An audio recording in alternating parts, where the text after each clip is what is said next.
আমার ছাত্র সুদীপ 2 বছর আগে এইচএস পাস করে এখন কলকাতায় পড়াশোনা করে। সেদিন হঠাৎই শিয়ালদা স্টেশনের কাছে ওর সঙ্গে আমার দেখা। কথায় কথায় হঠাৎই সুদীপ বলে উঠল, স্যার আর দেরি কেন, চলুন রাজুদার পকেট পরোটা খাই। আমিও ভাবলাম ঠিকই তো, সোশ্যাল মিডিয়ায় এই ভাইরাল সেন্সেশনটা তো একবার নিজের চোখে পরখ করতেই হয়। আর এই দেখুন, কথা শেষ হতে না হতেই আমরা প্রায় পৌঁছে গেছি রাজুদার কাছে। হ্যাঁ, শিয়ালদা সাবওয়ের কাছে তার নির্দিষ্ট ডেরায় বসেছেন। 3টে পরোটা, আনলিমিটেড তরকারি, একটা আপেল পেঁয়াজ, একটা কাঁচা লঙ্কা, মাত্র 30 টাকা। যাতে হবে না ট্রেনের টিকিট। সবাই নাইস, অসংখ্য ধন্যবাদ এখানে আসার জন্য।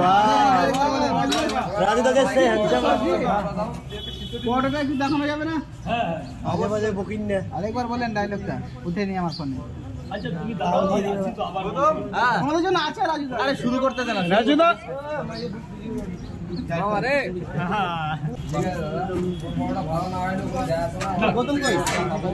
রাজুদা সবজির সঙ্গে কি মিশাইলা? প্রথম সবজি আছে, বাদাম আছে, মশলা আছে, রুমাল রুটি। দাঁড়া, বনিটা হোক না, দাঁড়া।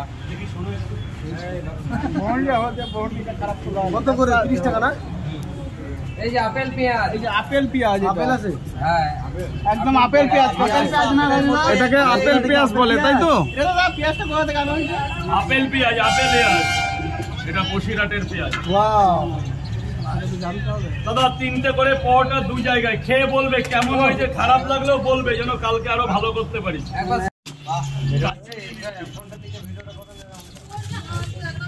এই যে কাচুরি মেথি গেল, তরকারিটা দেখো কত সুন্দর তরকারি। এই যে কাচুরি মেথি, এই যে এভারেস্ট। কিন্তু এটা কি দেখছি, ভিড় নয়, যেন খিল্লিবাসদের একটা মহা সমাবেশ। খাবারের প্লেটের চেয়ে হাতে ধরা ক্যামেরা আর মোবাইলের সংখ্যাই বেশি। শুধু খিল্লিবাসদের খিল্লি চলছে, যেন একটা লাইভ সার্কাস। এই বিতিকিচ্ছিরি ব্যাপারটা দেখে খাবারের প্রতি আগ্রহ অর্ধেকটাই শেষ।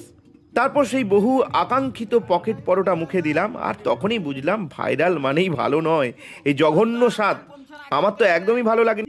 সত্যি বলছি, আমাদের পাড়ার সামান্য দোকানগুলোর পরোটা এর থেকে শতগুণে ভালো। তাই বলছি, শুধুমাত্র ভাইরাল হয়েছে বলে যেখানে সেখানে ছুটে যাবেন না। আমার কথা বিশ্বাস হচ্ছে না? ঠিক আছে, একবার শিয়ালদা যান আর রাজুদার এই অতি হাইপড পরোটা টেস্ট করে আসুন। তারপরই আপনি নিজেই বলুন, ভাইরালের কাছে কি রিয়ালিটি হেরে গেল?